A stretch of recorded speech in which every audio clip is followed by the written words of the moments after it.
understands what you are going through, hoping someone will listen and offer a word to make your day. The Church of God of Prophecy offers unconditional love and support, regardless of what you are going through. Visit cogop.ca for a location near you. The Church of God of Prophecy, developing authentic disciples of Christ. What's the greatest name you know? Just shout Jesus! Yes, the Church of God of Prophecy in Eastern Canada presents the 57th Biennial National Conference under the theme, The Best Is Yet to Come. And this year is part live and part virtual. Live worship at the West End Worship Center and stream directly to your computer, your iPad, your cell phone. Just click and join the worship. Special guest speaker, the General Overseer of the Church of God of Prophecy, Bishop Sam Clements. And for the youth, Minister Ryan Graham. And guest psalmist, pastor and recording artist, Pastor Richard J. Brown, Kingsway Community Life Center. And of course, all hosted by the National Bishop, Bishop Woodroe Thompson and First Lady Pauline Thompson. 3 explosive days. July 30th to August 1. Call your local leaders now for more information or go to the website cogop.ca. Admission absolutely free. The best is yet to come.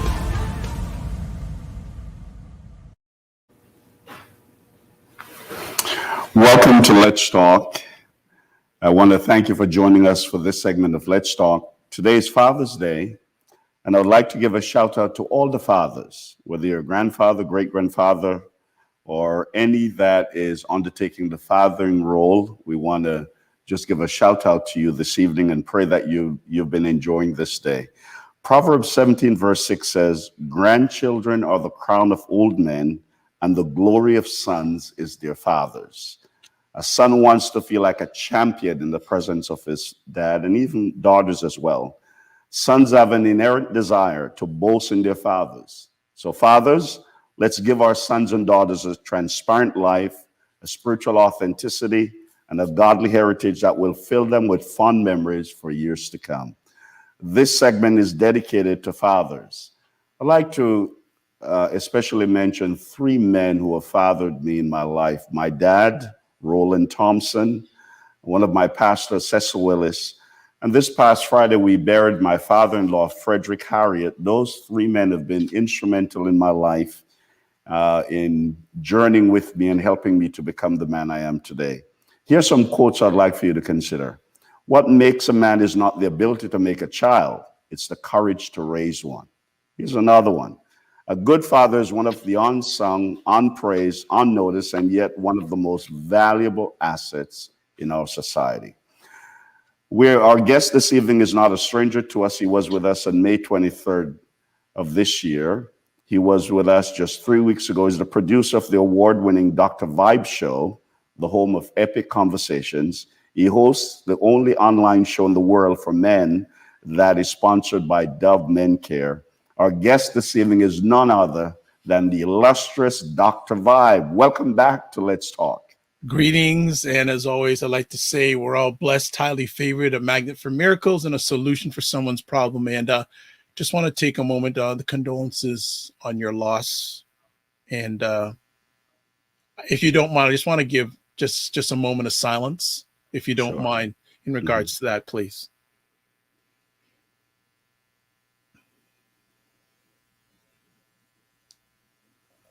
Okay. Thank you for that. Appreciate that. You're very welcome. Now, Dr. Vibe, last time you were with us, you mentioned that your purpose is to bring purpose and clarity to men's lives and to fathers. And when I went back and looked at the interview we had, you said that we're men first and then fathers. Yes. How important is it to build men so that by the time we become fathers, we understand our purpose so that we can be the father we're intended to be? Critically, in my opinion, very important, because how many fathers do you hear saying, hey, we were never given a book on how to be a dad or how to be a father? But I don't even think many of us are given a book on how to be a man. and so I think that's a left-right, like a left-right, like a Muhammad Ali left-right on that. And I think that we have to realize that before the father has he's a man first. Right. And the better, again, my opinion, the better the man can be, Not only can he be better for himself, if he has children, he can be better for them. He can be better for the family. He can be better for his community, and he can be better for the world. So that's why I feel it's very important. Yeah. As I think about those three men, especially my dad, everyone who knows me well know that my dad has been my hero all my life. And I can think of the imprint my dad has made on my life. It is tremendous.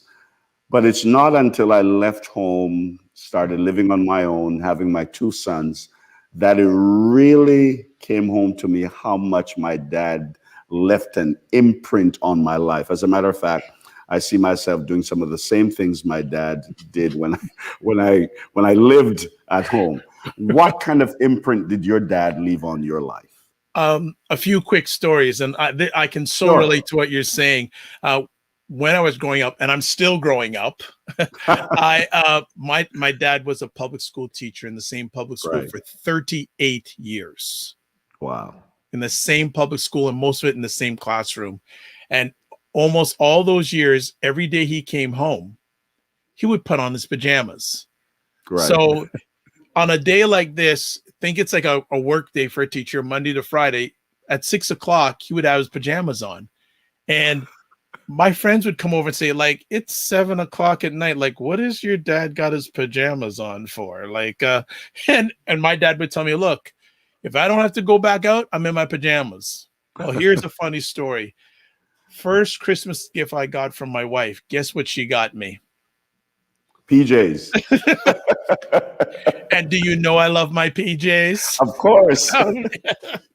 And so that's a funny story. Another interesting story is that my dad and I have the same name. Yes. And I realized a number of years ago, he gave me that name to continue his legacy. Right. So very, very important.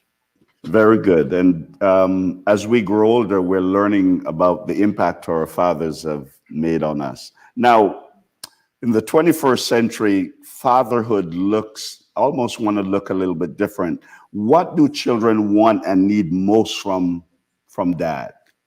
Time. Time. Sorry to give such a long answer. So let me elongate it. You're probably expecting a little bit more than that. So let me expand a bit. One of the things I'm blessed to do is I'm a trained facilitator of a course called Super Dad, Super Kids. Right. And it's a parenting course for fathers. Right. And one of the key themes in that course is we tell dads, it's not how much time you spend with your children.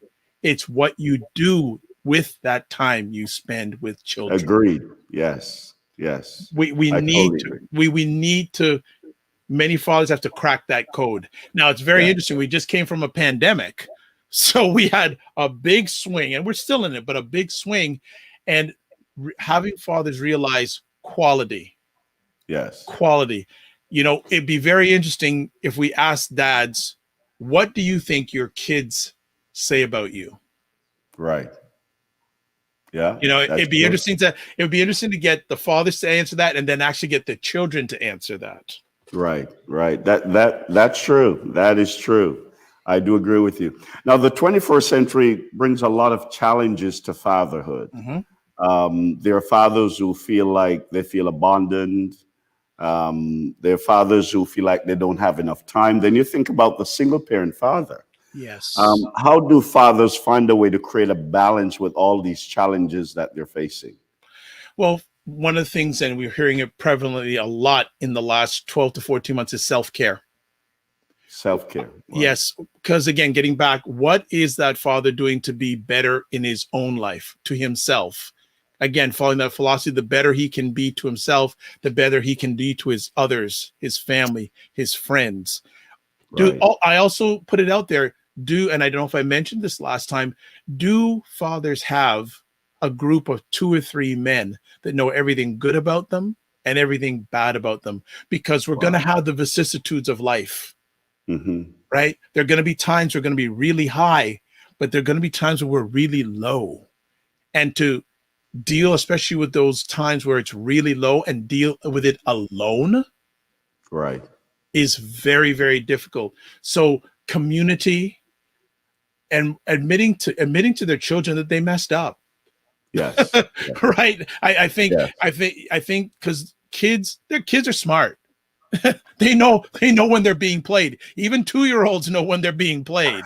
Right. So just being yourself and being honest and saying, hey son, hey daughter, I don't know that.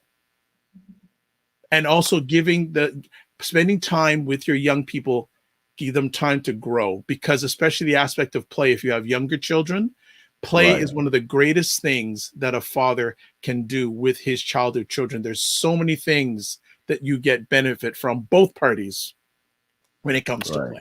Right. Now, we talk a lot about fathers and sons, Mm-hmm. but I don't think we realize the impact that fathers make on their daughters. Huge. What kind of impact do you think fathers have on their daughters? Because a lot of us talk mainly about sons, Mm-hmm. but we fail to realize that a good relationship with daughters goes a long way. What kind of impact do we have? And is there a difference between the impact we create on a son? Is it different from the daughter? Excellent questions you raised there. So first of all, whether you have girls or boys or both, Right. the image they get of a man is through their dad. Even though there's Wow. competition with media, the image you're getting about men is through that father. Wow. So That is powerful. it's true. And I know these days, and let's take the pandemic. Fathers' time with their kids exploded, went high. Yes. Mm-hmm. Think about how much impact it's had on the children of our world Yeah. that they had this concentrated high amount of time with their dads. Right. The impact that that's going to have for generations to come, because we need to realize that children emulate what they replicate. Wow. That is powerful. That is very powerful. Now, I want to continue the conversation, but I have to take a quick break. No problem. Please stay with us. Don't go anywhere. We'll be right back with Dr. Vibe. Thank you. What's the greatest name you know? Just shout Jesus! Yes, the Church of God of Prophecy in Eastern Canada presents the 57th Biennial National Conference under the theme The best is yet to come. And this year is part live and part virtual. Live worship at the West End Worship Center and streamed directly to your computer, your iPad, your cell phone. Just click and join the worship. Special guest speaker, the General Overseer of the Church of God of Prophecy, Bishop Sam Clements. And for the youth, Minister Ryan Graham. And guest psalmist, pastor and recording artist, Pastor Richard J. Brown, Kingsway Community Life Center. And of course, all hosted by the National Bishop, Bishop Woodroe Thompson and First Lady Pauline Thompson. 3 explosive days. July 30th to August 1. Call your local leaders now for more information or go to the website cogop.ca. Admission absolutely free. The best is yet to come. On the Let's Talk television program, we share solutions to real-life problems with real people, showing how faith guides everyone through the storms of life. We talk about tough issues that affect all generations. Our conversations help you learn, grow, and lead. Help us continue with this great work by partnering with us today. Call 905-625-1278, extension 233, or visit letstalkca.org. We look forward to your partnership with us to change lives. Let's Talk, revealing the heart of Christ through engaging media conversations.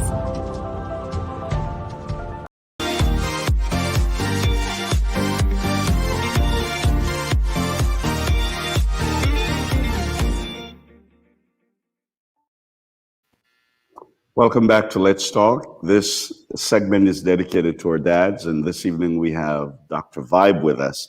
Dr. Vibe, last time you were here, we spoke about Dad Central. I went to the website dadcentral.ca, and there's quite a number of resources there. One that jumps out at me, it talks about why does involved fathers matter? Involved fathers matter. We're talking to fathers, and so some fathers may not understand the impact of that. Could you explain that for us? Another great question. I'm glad you brought up Dad Central. I'm very honored to be part of that organization.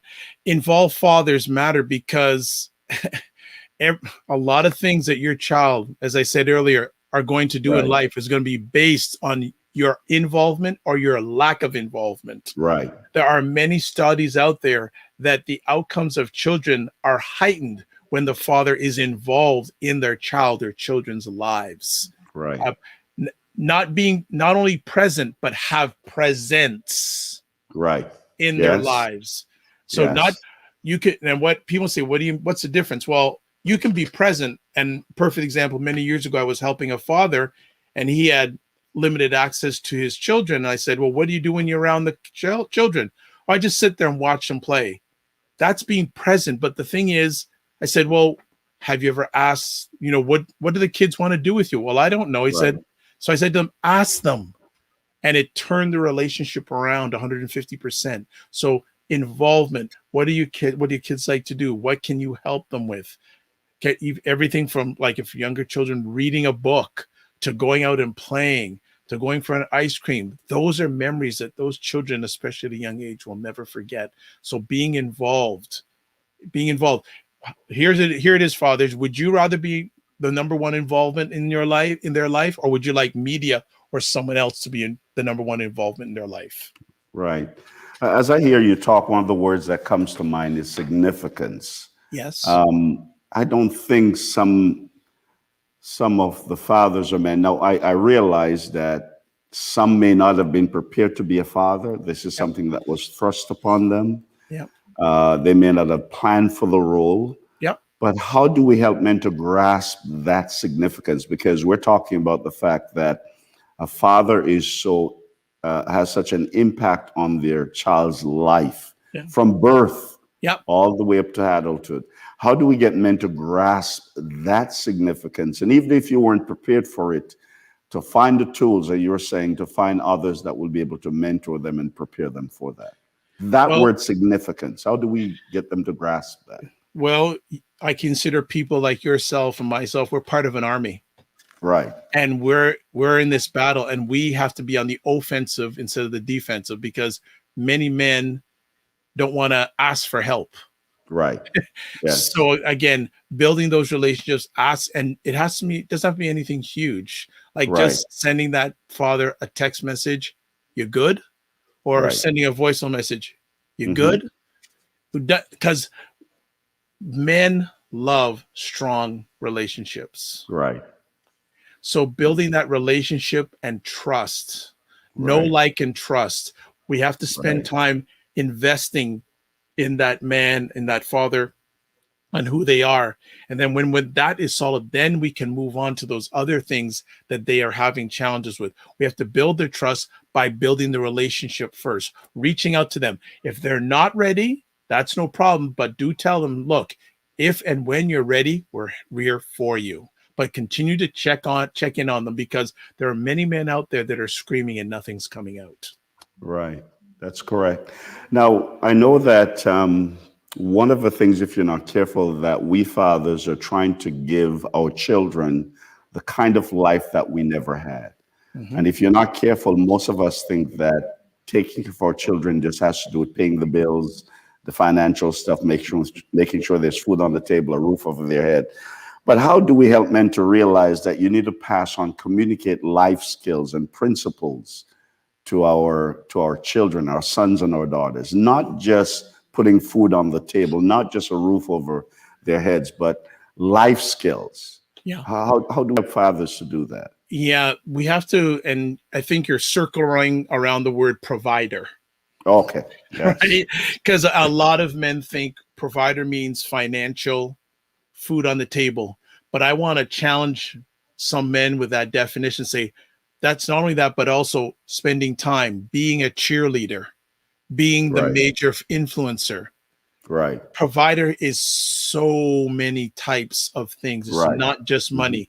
Money funds the mission, but it's not the mission. We need to time, like I said, time never lost a fight. And when most fathers are on their deathbed, they're not going to ask for more money. They're going to ask for more time. That's for sure. Right. So just enlarging that definition of what's important. My child just wants time with me. Yes. Really, that's all they want. Because a lot of times they're yearning for it.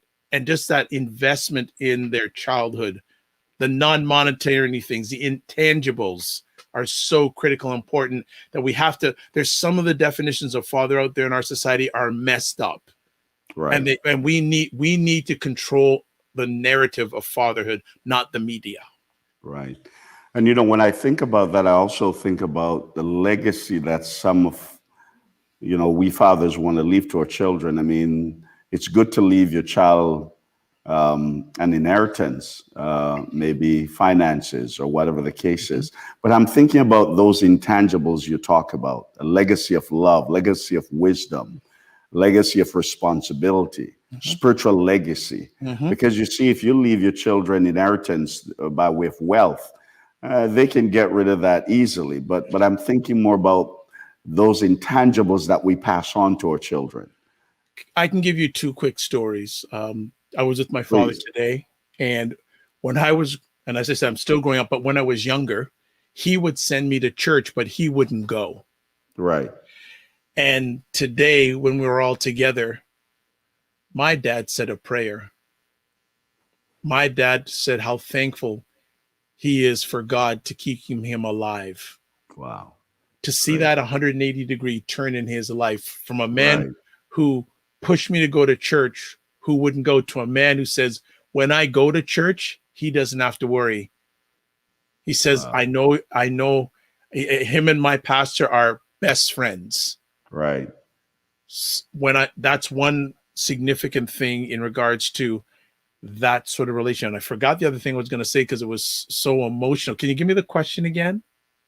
No, I was saying that we need to pass on not just a legacy of inheritance, meaning wealth or whatever. Right. So here's a quick story. 2.5 years ago, I took my dad to his closest friend's 85th birthday party. Right. So at the end of the night, they asked people if they wanted to make any speeches. So my dad, A, being Jamaican, B, being a teacher, he was first up to give speeches. And he said two things that rocked my world, Bishop. He said, first of all, he said, I've known this man longer than anyone else here, even his wife.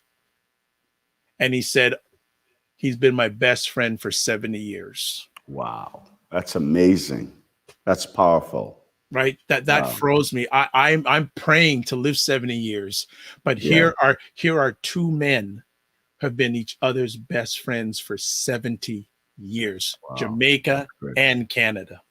Very so good. I wish that to any man or father that is watching this live on the replay. You're going to need that tribe. You're going to need those people through thick and thin. So I encourage, if there's anything I can bless you with, I would love to bless you with that. Why do you think it is that we men do not cultivate those kind of relationships where we have other men that can mentor us, other men that can speak into our lives? Why is it that we men don't seem to, and I'm generalizing because some men do have that. Why is it that, some men shy away from that? Is it that we feel like we can't trust the individual? What is it? We could do a whole segment just on that question. I'll just put some things out there. A lot of us think we can do it on our own. A lot of us feel that the trust factor. A lot of us are influenced by the individualism of North American culture. Right. A lot of us have failed at doing things and we don't feel like it's worth trying again. A lot of men and fathers have lost their dream, goal, and desire. They've given up. Yes. So if you ever have me back, we could just peel that question for a whole segment. I love that. There's so many things there. And I love the word individualism because that is killing us, where we feel like we can do it on our own. Now, I know that there's men listening, fathers listening from different cross sections. So we used to have the nuclear family. Now we have separated, divorce. We have different kinds of family. What do we say to these men? They're divorced, they're separated, blended families. They feel like they've just hit the wall. There's no way to come back. How do we help them? What do we say to them? First of all, if children are involved, that should be enough reason for you not to quit. Wow. Yes.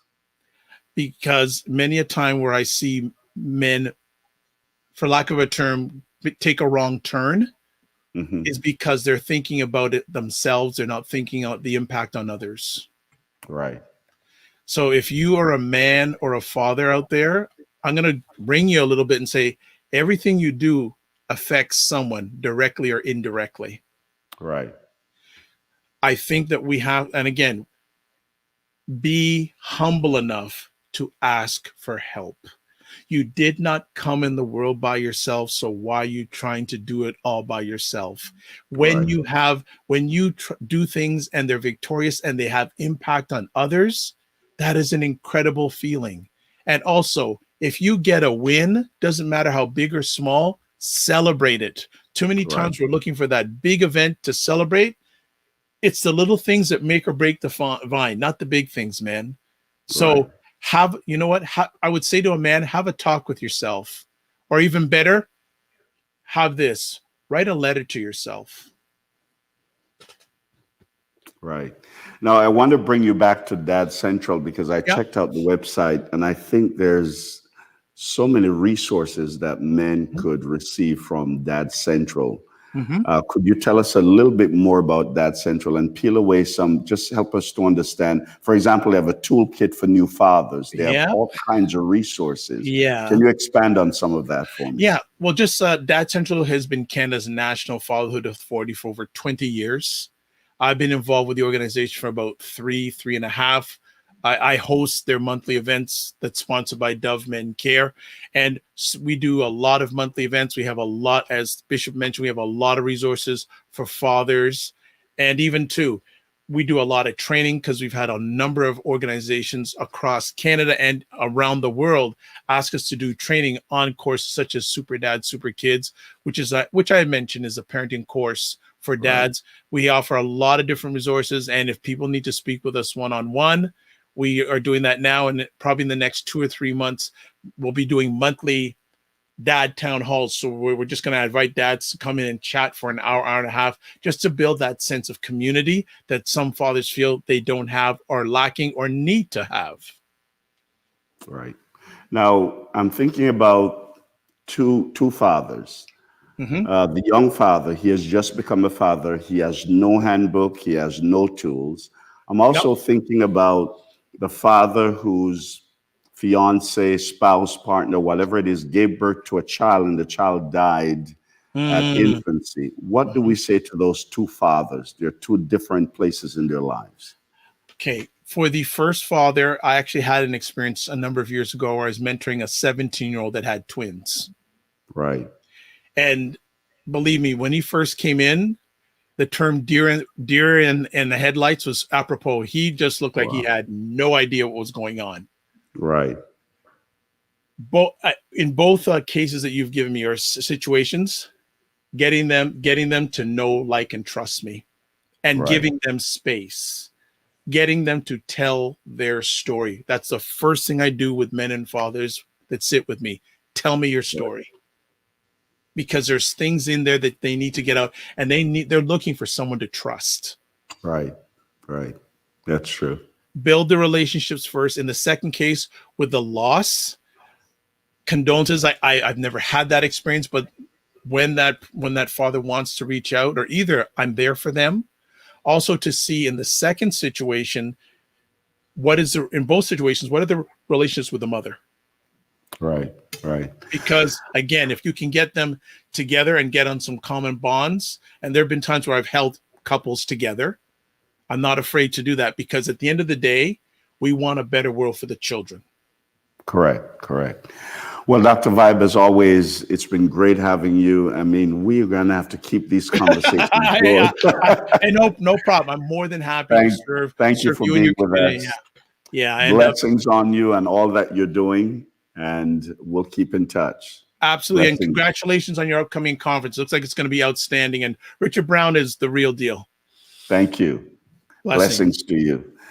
Well, that's all the time that we have for Let's Talk today. But I want to go back to something I mentioned at the top of the show. We talk about a father's legacy. The Bible says a good man leaves an inheritance to his children, Proverbs 13:22.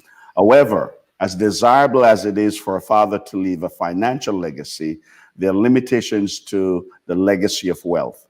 A financial legacy doesn't last forever. You need to realize that we need to leave a spiritual legacy to our children. We need to leave the core values of the kingdom of God, legacy of godliness, love, obedience, respect, gentleness, discipline, wisdom, responsibility, strength, and the list goes on. And so I'd like to challenge you, fathers. Let us leave our children a spiritual legacy. God bless you.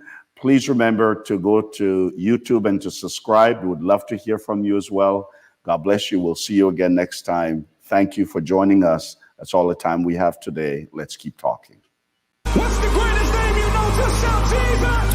Yes, the Church of God of Prophecy in Eastern Canada presents the 57th Biennial National Conference under the theme The best is yet to come. And this year is part live and part virtual. Live worship at the West End Worship Center and streamed directly to your computer, your iPad, your cell phone. Just click and join the worship. Special guest speaker, the General Overseer of the Church of God of Prophecy, Bishop Sam Clements. And for the youth, Minister Ryan Graham. And guest psalmist, pastor and recording artist, Pastor Richard J. Brown, Kingsway Community Life Center. And of course, all hosted by the National Bishop, Bishop Woodroe Thompson and First Lady Pauline Thompson. 3 explosive days. July 30th to August 1. Call your local leaders now for more information or go to the website cogop.ca.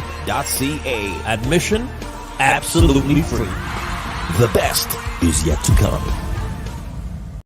On the Let's Talk television program, we share solutions to real-life problems with real people, showing how faith guides everyone through the storms of life. We talk about tough issues that affect all generations. Our conversations help you learn, grow, and lead. Help us continue with this great work by partnering with us today.